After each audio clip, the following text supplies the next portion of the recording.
तो कैसे हैं आप? हेलो हाय, मेरा नाम पंकज जीना है और फिर से मुलाकात हो रही है पंकज जीना पॉडकास्ट में। तो थोड़ा थकान वाला आज दिन रहा था क्योंकि सफ़रनामा चल रहा था और एक लंबे सफ़र से मैं घर लौट रहा था। घर लौट करके पहले सोचा कि सोया जाए, लेकिन मैंने कहा नहीं यार, कुछ देर बैठते हैं, आराम करते हैं और उसके बाद दोबारा उठते हैं। तो सोना कैंसिल कर दिया था। और दूसरा, आज मंगलवार का व्रत भी था। अच्छा, मंगलवार के व्रत की ख़ास बात यह है कि ये ना मेरी आदतों में शुमार हो चुका है। आप ना किसी चीज़ को आदत बना लेते हो। तो 2009 में पहली बार जब मैंने मंगल का व्रत शुरू किया था, तो उन दिनों ऐसे ही शौकिया तौर पे लिया था कि चलो ठीक है, ले लेते हैं। तो उसके बाद से लगातार ये आदतों में शुमार हो गया और अब ऐसा लगता है कि जैसे मंगलवार के दिन अपने आप ही आपको भूख लगनी बंद हो जाती है। लेकिन हम बढ़िया सी मीठी चीज़ें बनाते हैं आज, जैसे मीठी खीर और सेवैया, ऐसी कुछ चीज़ें, और उसके साथ रोटियां। तो इस तरीके से पूरे दिन कुछ ना खा करके शाम को एक टाइम में खाते हैं। उससे क्या होता है कि आप हफ्ते भर अगर थोड़ा कभी कम ज़्यादा खा भी लेते हैं तो वो बैलेंस हो जाता है, मेरा ये मानना है। और मुझे सुकून भी देता है ये सब कुछ। तो इसीलिए फ़िलहाल आपकी ज़िंदगी कैसी चल रही है? ज़िंदगी में सब कुछ ठीक ठाक है ना? यहाँ अपने कुछ दोस्तों की ज़िंदगी में सही नहीं है। अभी इस बीच में मैंने कई लोगों से बात की, कुछ नए दोस्त मिले, तो उन्होंने अपनी कहानियाँ मुझे बताई। तो मैं क्या कर रहा था, उनकी कहानियों को सुन रहा था, बटोर रहा था, सुन रहा था, बटोर रहा था। तो ऐसी एक कहानी लिखी है मैंने आज, जो मैं आपको सुनाने जा रहा हूँ। तो एक काम करते हैं, अब उस कहानी को सुनते हैं। आप भी थोड़ा सा दिल से और ध्यान लगाओ, मैं भी उस कहानी की तरफ ध्यान लगाता हूँ। चलिए आज की कहानी को शुरू करते हैं। तो आज जो कहानी मैं आपको सुनाने जा रहा हूँ, उस कहानी का नाम है तो क्या करें। कई बार ज़िंदगी में ऐसी सिचुएशन आती है ना आपके, तो आप उस वक्त पे तय नहीं करते हो कि क्या करना चाहिए, और अपने आप से एक सवाल होता है कि क्या करें। तो इसी पर लिखा है कि उसकी शादी तय हो गई है। नहीं समझ आ रहा कि क्या करना चाहिए इस वक्त। 4 साल का रिश्ता था हमारा और अब सब बस एक पल में ख़त्म हो गया। ऐसा नहीं है कि मैं उसके बगैर जी नहीं सकता, लेकिन न जाने क्यों मुझे बुरा लग रहा है। सामने टेलीविजन पर कोई फिल्म चल रही है। फिल्म का नायक अपनी प्रेमिका के लिए हजारों लोगों से लड़ रहा है। मैं ऐसा नहीं कर सकता यार। मैं हीरो थोड़ी हूं जो अपनी प्रेमिका को पाने के लिए किसी विलेन से लड़ जाऊं। और कौन सा विलेन यार। मेरी जिंदगी में विलेन के नाम पर, हीरो के नाम पर सिर्फ और सिर्फ वही है। सॉरी, वही थी। तो हमारी पहली मुलाकात कॉलेज में हुई थी। मुझे उस दिन ना वो कुछ ख़ास पसंद नहीं आई थी। पसंद आती भी कैसे, वो किसी और को पसंद करती थी उन दिनों, और मैं भी किसी और को पसंद करता था। हम दोनों की पसंद में ना बस थोड़ा सा फ़र्क था कि मेरी पसंद हमेशा बदलती रहती थी और सिर्फ मेरे मन तक रहती थी। लेकिन वो तो एक ऑफिशियल रिश्ते में थी यार। उसका बॉयफ्रेंड खुद को आशिकी फिल्म का हीरो समझता था। मुझे तो वो कहीं से भी हीरो नहीं लगता था, पर किसी के मन को तो नहीं बदल सकते ना आप। तो बस उन दोनों की लव स्टोरी को पूरा कॉलेज उन दिनों पसंद करता था और मैं इस बात से चिढ़ता था। सबको लगता था जोड़ी हो तो ऐसी, और मुझे जोड़ी कभी पसंद ही नहीं आई क्योंकि मुझे कोई मतलब नहीं था ना उससे। सही कहूँ, मैंने उसे कभी नोटिस भी नहीं किया कॉलेज में। उस वक्त पता थोड़ी था कि मेरी ज़िंदगी में उसके चले जाने का असर ऐसा पड़ेगा कि मुझे एक कहानी आपको सुनानी पड़ेगी। खैर, अब तो वो सिर्फ एक कहानी बनकर रह गई है मेरे लिए। तो कॉलेज कंप्लीट होने के बाद कॉलेज के दोस्तों ने ग्रुप बनाया था व्हाट्सएप पर। मैं वैसे तो कुछ ख़ास ज़्यादा बोलने वालों में हूँ नहीं, लेकिन उस ग्रुप में ना मैं ढेर सारे मैसेज भेजा करता था। अच्छा लगता था यार मुझे। कोई दोस्त तो था नहीं, लेकिन गलतफहमी ज़रूर थी कि मेरे भी दोस्त हैं। पहले पहले सारे दोस्त ग्रुप में खूब एक्टिव रहते थे, लेकिन कुछ वक्त बाद सबने मैसेज करना बंद कर दिया। मैं उन लोगों में तो था नहीं, इसलिए मैं मैसेज करता रहता था। मैसेज भी क्या करता था, मैं जोक्स भेजता था। एक दिन मेरे व्हाट्सएप पर एक अननोन मैसेज आया। लास्ट में 99 नंबर था।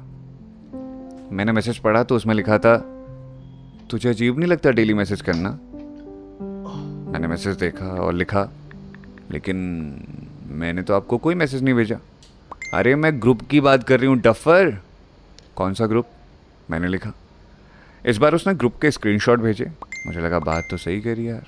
फिर मैंने लिखा, अरे वो तो दोस्त है ना मेरे, वो मैसेज नहीं करते तो क्या हुआ, मैं तो करूँगा ही, ठीक है तेरी मर्जी, जो करना है कर। उसका मैसेज आया। ये हमारी पहली बातचीत थी।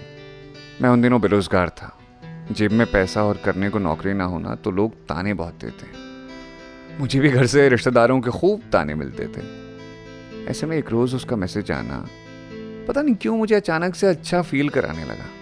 वो होता है ना आपके साथ कोई प्यार से बोल भर दे, आपके लिए वही काफ़ी होता है। तो बस मेरे साथ ऐसा ही कुछ हुआ था।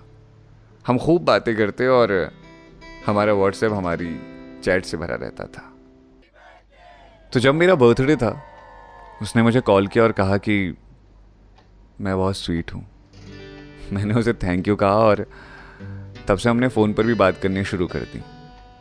जब आप किसी से लगातार बात करते हो ना तो एक वक्त के बाद वो आपकी आदतों में शुमार हो ही जाता है। मेरी आदतों में भी वो शामिल हो चुकी थी।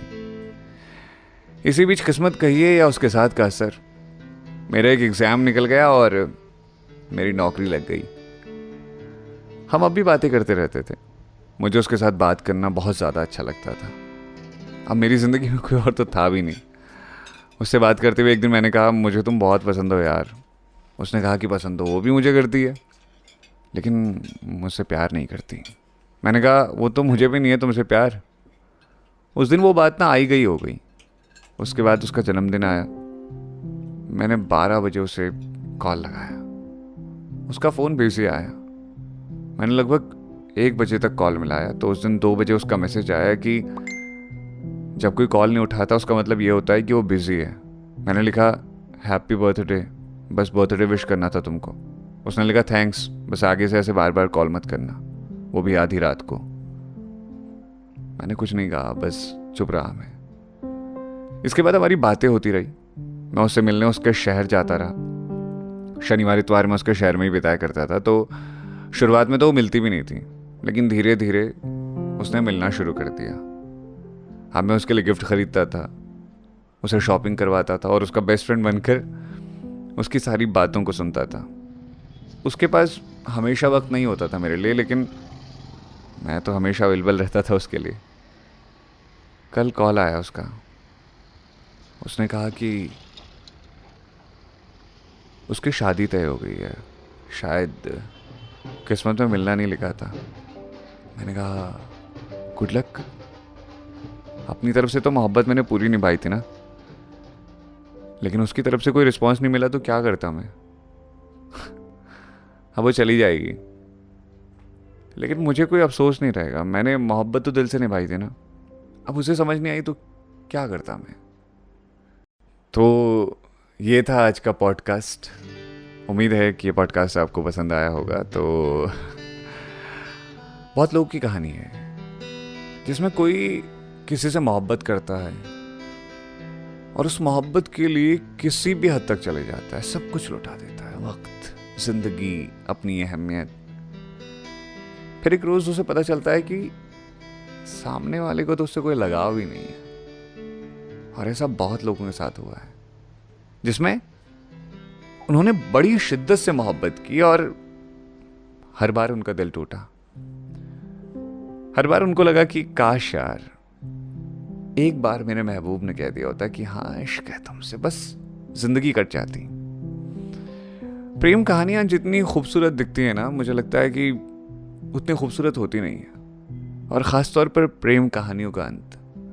अक्सर लोग साथ होने का ट्राई तो करते हैं पर वो साथ होकर के भी साथ नहीं होते। और कई बार तो कुछ लोग साथ होने का सिर्फ एक मौका भर चाहते हैं। कभी ना कभी किसी ना किसी से आपको एक शिद्दत वाली मोहब्बत तो हुई होगी। माना अभी आप नकारते होंगे, आपको लगता होगा कि नहीं यार वो तो गलतफहमी थी, वो बचपना था, पर मोहब्बत होती है बॉस।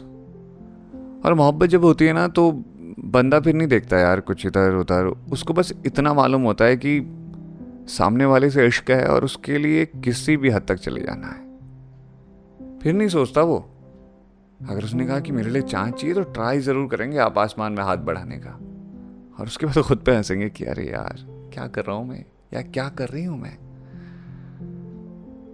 मेरी जिंदगी में ऐसे कुछ मौके आए जब मुझे लगा कि मैं बहुत मोहब्बत में हूँ, और मैं रहा भी। आज भी मेरे दिल में एक कोने में जगह है उनकी, जो मेरी ज़िंदगी में अपना अहम किरदार निभा कर गए।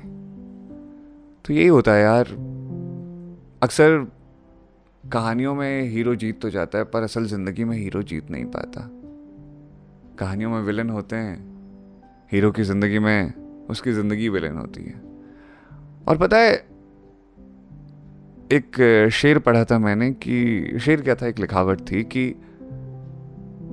परियों के ख्वाबों में राजकुमार आते हैं, मजदूर नहीं। और कहीं ना कहीं ये फैक्ट तो है यार, कि मतलब आप जब मोहब्बत करते हैं ना, उसमें नफ़ा नुकसान ये भी देखने लग जाते हैं। पर वो जो शिद्दत वाली मोहब्बत होती है, मैं ये अभी मैच्योर मोहब्बत की बात नहीं कर रहा हूँ, जो शिद्दत वाली मोहब्बत होती है वो कुछ नहीं देखती।